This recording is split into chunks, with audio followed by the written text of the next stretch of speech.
E aí galera, beleza?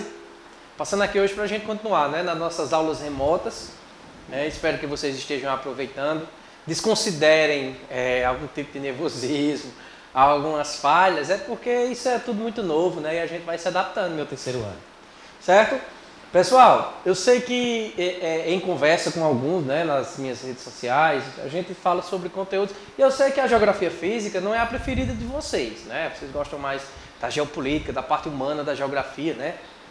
Onde a gente pode estabelecer um debate maior. Mas a geografia física ela também é muito importante e muito necessária para o Enem, tá certo? Então eu espero que vocês dêem uma olhada com carinho. A gente vai trabalhar, né, as formas de relevo, né? A gente vai trabalhar a classificação do relevo brasileiro, os tipos de relevo, certo? As origens.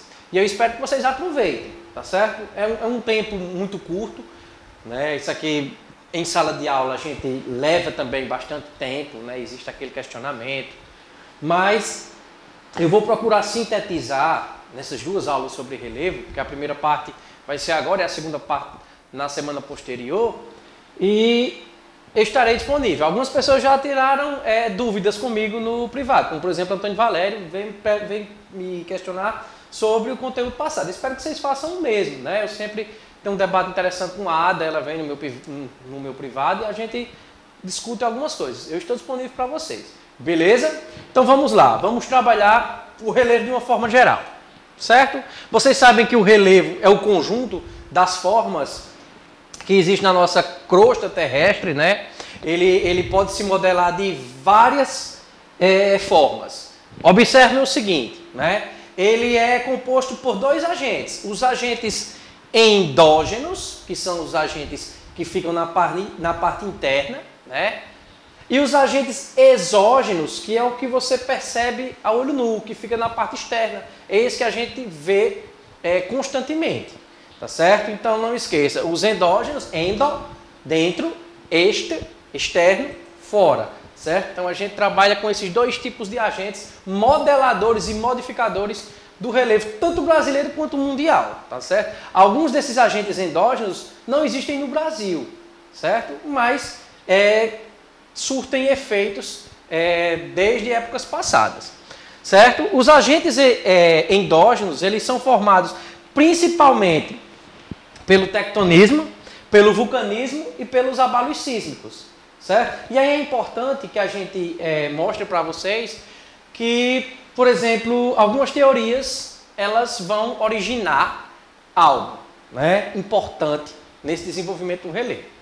Eu gosto de falar muito da teoria das placas tectônicas, né, a teoria das placas tectônicas, que consiste na movimentação dessas placas. Essas movimentações dessas placas elas funcionam como uma espécie de engrenagem do nosso planeta, faz com que o nosso planeta ele fique em constante movimento, né? E vai originar alguns movimentos, como o movimento de orogênese e o movimento de epirogênese dessas placas, que vão originar cadeias montanhosas, serras, picos, certo? E aí a gente detalha um pouquinho.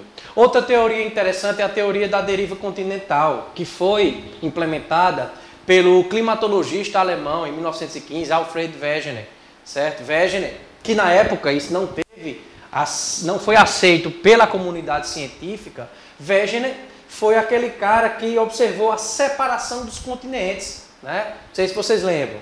No início existia apenas a Pangeia, segundo Wegener, que era o supercontinente, e um superoceano chamado Pantalassa, né? Depois essa Pangeia se dividiu em Laurásia e Gondwana. A Laurásia é aonde hoje é a América do Norte, a Europa e a Ásia. E a Gondwana é onde é o restante dos continentes. Então, essa foi a teoria de Alfred Wegener, né, que mostra essa movimentação dessas placas tectônicas com que esses continentes eles foram se afastando, e nós temos, né, para que nós tivéssemos a configuração atual dos nossos continentes. Beleza? Aqui nós temos dois tipos de movimento. O movimento de orogênese e o movimento de epirogênese. O movimento de epirogênese acontece quando duas placas tectônicas ou quando dois movimentos tectônicos eles se chocam, né, e fazem um sentido vertical, né, que vai dar origem muitos deles, ao que a gente chama do soerguimento de formas de relevo, como as montanhas, certo? E as famosas serras. O segundo movimento tectônico é o que acontece de forma horizontal, certo? É quando duas placas elas convergem, né? Proporcionando o surgimento das cordilheiras, principalmente submarinas, né? Elas vão ter uma influência maior no relevo marítimo, que apesar do mar estar coberto de água, claro, no interior do oceano, no interior do mar, vai existir as ondulações, que são as formas de relevos marítimas. Beleza? Os abalos sísmicos, né, que são os famosos terremotos, né? Esses abalos sísmicos, eles são medidos principalmente por uma escala chamada escala Richter, que vai medir a magnitude daqueles terremotos, né? O que são esses terremotos? São o choque de placas tectônicas, é o encontro de placas tectônicas, né? Geralmente isso acontece em locais de encontro de placas, e aí a gente pode citar, né, por exemplo, ali o Japão, né? Aquela região ali da Ásia, ela é muito propícia, porque é uma área de encontro de placas tectônicas. O Brasil não, o Brasil ele fica em cima da placa sul-americana, então nós não somos área de encontro de placas, beleza? Nós temos também os tsunamis, né? Esses tsunamis são as ondas gigantes, eles são basicamente o que a gente observa eles ocorrem a partir do maremoto, né? Que são aqueles terremotos no meio do oceano que faz com que as ondas elas tenham uma elevação e um ganho na velocidade. Quanto mais próximo da praia, quanto mais próximo da superfície terrestre, né? Quanto mais próximo disso, essa onda ela vai diminuir ela vai diminuir a velocidade, mas ela vai ganhar em altitude, certo? Por isso que nós vamos formar o que a gente chama de ondas gigantes, tsunamis, certo? E nós também podemos observar esses agentes exógenos do relevo. O que são os agentes exógenos? Como eu já disse no início, são os agentes que de fato estão na parte externa, né, que vocês podem observar a olho nu, muitos deles, tá certo? Aí nós temos o intemperismo e a antropicidade. O intemperismo é a ação do tempo, é o desgaste que o tempo vai provocando na forma de relevo, certo? E esse intemperismo, ele pode ser químico e físico, certo? Vamos entender a diferença. O químico, né? O químico, ele ocorre principalmente por conta da presença da água.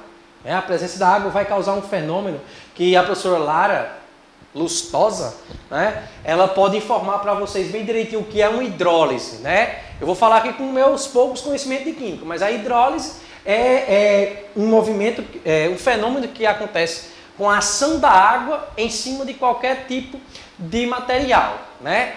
Traduzindo para o popular, é aquele ditado: água mole em pedra dura, tanto bate até que fura. Né? A água ela é um agente modelador de uma rocha, a água ela é um agente modelador de qualquer forma de relevo, né? Principalmente as águas correntes. Se vocês prestarem atenção, os rios, né?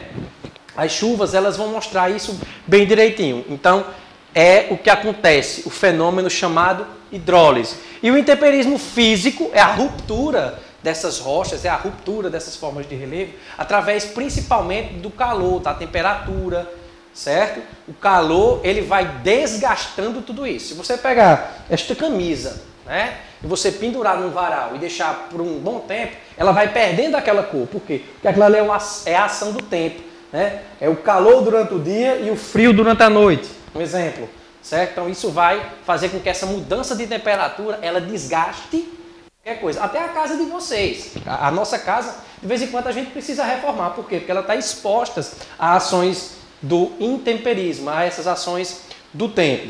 Beleza? Esses agentes, né, eles vão esculpir as paisagens, né? Ó, a água, o vento, os próprios seres vivos, né, a decomposição dos seres vivos, eles estão desgastando essas paisagens que a gente observa. A antropicidade, que até foi tema de debate no grupo, ali levantado por Gabriel Lohan, por Kevin com o próprio Valderedo, que falou na questão empírica, certo? Mas a antropicidade consiste na atuação direta ou indireta do ser humano sobre o planeta, né? O homem, hoje o homem é o maior agente modificador do relevo, é o homem, certo? Você pode ver que a gente consegue construir túneis no meio de serras, a gente consegue, quando vai subir para a cidade da minha amiga Kaline Case, né? Você consegue ver que para se construir aquela estrada, utilizou-se um meio de modificação muito grande, né? A Serra do Teixeira, ela não é hoje como era no passado, houve muitas modificações. E quem fez essas modificações? O homem, tá certo?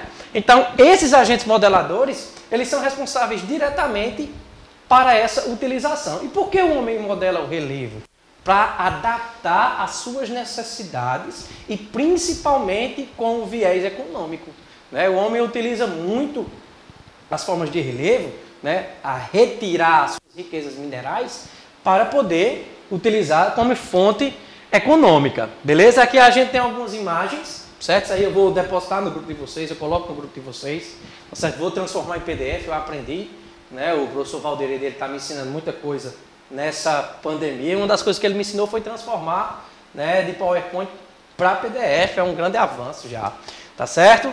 E nas próximas aulas, né, na próxima aula, a gente vai detalhar essas formas de relevo bem direitinho e a classificação do relevo brasileiro.